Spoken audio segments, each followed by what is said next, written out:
It is former Met Police Detective Chief Inspector Mike Neville. Welcome, Mike. Yeah, hello, Kevin.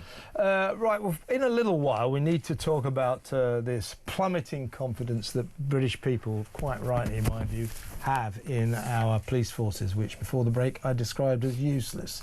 Off air I've got another name for them, but useless we'll have to work with for the time being. Absolutely hopeless. Their priorities all wrong, visiting shopkeepers who call shoplifters scumbags and saying, right, you could cause offence. So what? What's that got to do with you? That's not against the law. Anyway, a horrified mother has talked of her trauma. We'll get to the plummeting confidence in the police generally in just a second. But here's a story that contributes largely to this malaise. We know lots of stories, not quite as bad as this one, but this one takes your breath away. It's jaw-dropping, right? There's a copper, right, in Hertfordshire, no longer a copper, a bloke called Marcin Zielinski, 27. He was called to the house of Leanne Sullivan, local resident. For some reason, the police had reason to search her property. No charges were ever brought against her. It was a no-no, nothing. But they did have occasion to search her property. Officer Marcin Zielinski was caught on camera rifling through her underwear drawer and stealing a pair of her knickers. That's a copper. I mean, Mike, what? I mean, he's since been. He admitted one charge of theft and a charge of corrupt and improper exercise of police powers. No. You could say that again. He was jailed for 4 months on Monday and has, of course, left the force. But I mean, come on, what a copper! How did he get through the selection process? Well, firstly, I think we've spoken about vetting before. You know, when it used to be a good sergeant coming to your house and seeing you and your family, that was a good thing. That's what I had when I was a soldier in Northern Ireland. An IUC sergeant came to see me at the barracks. Now it's all done online, and you just don't get the feel for people as you would do. There's not as good a supervision as when I joined, an old-fashioned sergeant reporting on you and getting a grip. But the tragedy of this is that we know from burglaries how much it really impacts on women because their personal possessions have been rifled through, particularly underwear drawers and this sort of thing. But the idea, it's not a burglar, it's a police officer. It's absolutely disgusting, and it will just add to this collapse in trust and confidence in policing. And Leanne Sullivan has talked of her trauma.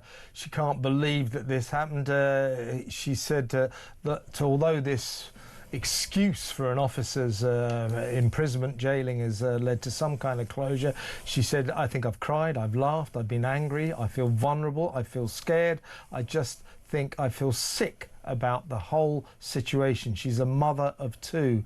I'm constantly thinking, what did he want them for? Talking about her knickers. Why did he take them? What's he going to do with them? How many more people has he done this to? You've got to sympathise with that poor lady. Unbelievable. Which brings us on to this crime survey, big survey revealing that faith in the police has crumbled to an historic low. Just 49% of people interviewed in the crime survey for England and Wales described their local police as doing a good or excellent job. That's up until the year March this year. Mike, there's a story we did earlier. We spoke to a great lady called Annie Valentine. This again plays into where the police are all going wrong. Visiting a shopkeeper, so you can't call them scumbags, that could be offensive. Who cares? None of your business whether or not that shopkeeper wants to be offensive. Anyway, this is Annie Valentine. She's 57 years old. She's disabled. Her daughter works in a Tesco one-stop. Phoned her mum and said, every day all these people come in shoplifting, they threaten me and everything. So there was one guy went in there time and time again through the day, stole a bottle of wine, went back in, stole another bottle of wine. And the third time, Annie went down to look after her daughter. She went across the door and said, you're not going out with this bottle of wine. So he tried to attack her with the bottle he was stealing. She hit him with her crutch. He got away, of course. And the police warned her that she faced assault charges. That's at the centre, the epicentre of this lack of faith in the police. It is absolutely. And what you've got as well is that if you look to that survey as well, it says that 95% of victims are satisfied if the police catch the criminal, surprisingly enough. And what the police have done over the last decade, they've forgot all about that. And what you have, if you look at the British Transport, the police at the moment, they're heralding, oh, we're recruiting more part-time officers who take longer to train, and more. We need more women, and we need more. And they focused all their time on that sort of thing, rather than how do we detect more crime? So you've got a head of British Transport Police who's on head of the diversity department on £90,000 a year. What would the public want? The public would rather have that money spent on police officers who catch criminals. The public are not interested if the officer is white or black or gay or straight or male or female. They're simply interested in getting a good service. And at the moment, the public can see 1% of theft solved, 5% of burglary solved. It's utterly rubbish. And the result of this is that what was seen as the greatest police force in the world, with Scotland Yard seen as the greatest crime-fighting organisation in the world, has collapsed. And it's absolutely scandalous. And the public are right to be really concerned about this. Let's go back to this recruitment issue. You know, by what standards are people being recruited to the police force if you have a lowlife who goes around stealing people's underwear? Too often people are judged by what they look like and if they fit a certain criteria, rather than is this the best and most decent person to help keep communities safe. And until we get back to that, these incidents are going to continue. But I was told 2 decades ago, oh, if we have more black officers, we have more gay officers, the trust and confidence in police will increase.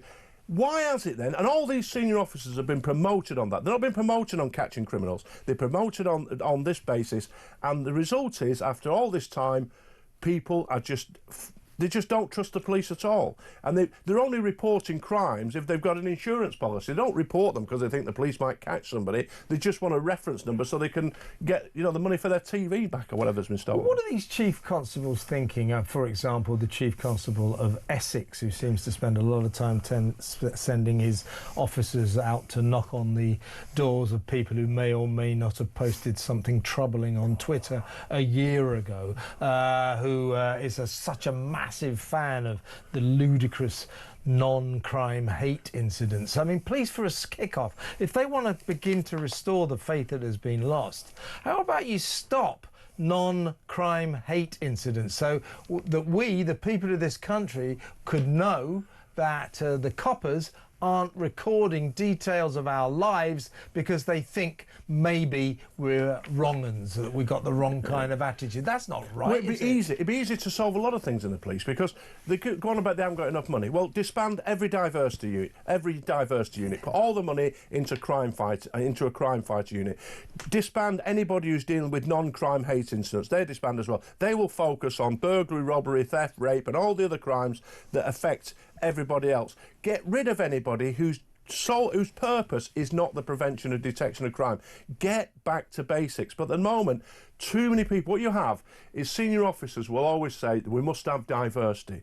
What there isn't is any diversity of thought. They all believe the same thing. They're all playing from the same script. And until we get new blood in there, until we get people who think differently, who say, and I've always said this, if every chief constable and commissioner had to write a list of how many thieves they'd personally arrested when they were young PCs and pin it on their door, there'd be a lot of people who'd be shamefaced. Exactly. You used to arrest about 10 a day, didn't you? Well, my record was 4, I think. Four's not bad.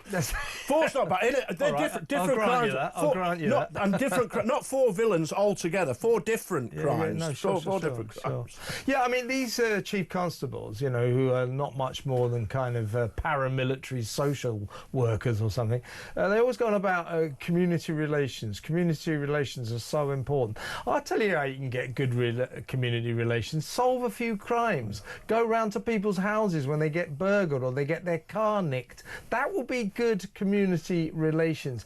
Don't they? I mean, Sir Mark Rowley, the chief constable of the Met Police here in London, He recently, it was only about a week ago, he described London, he thinks he's doing a great job because he described London as one of the safest cities in the world. Well, I live here. I wouldn't say it is.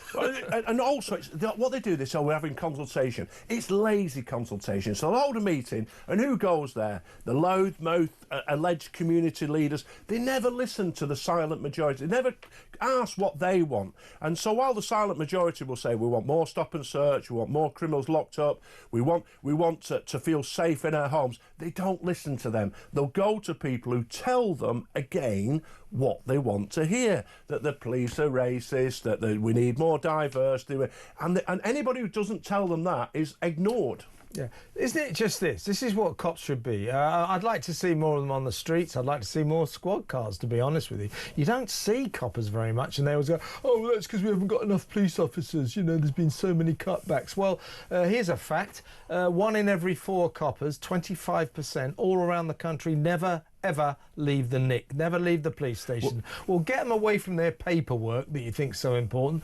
Put them on the streets. Absolutely. I mean, a friend of mine who's he's retired but works for the police, he says he's got young officers who are joining whose determination is to find an office job. So they're not looking for the right people. I mean, but out there right now, there are good officers who are facing danger, trying to do their best, but they're badly led by people who just want to select their own kind. That's where you end up. You've ended up where it used to be like a lot of ex-army blokes run by ex-army blokes. No, it's a load of students loosely led by older ex-students. Students, exactly right.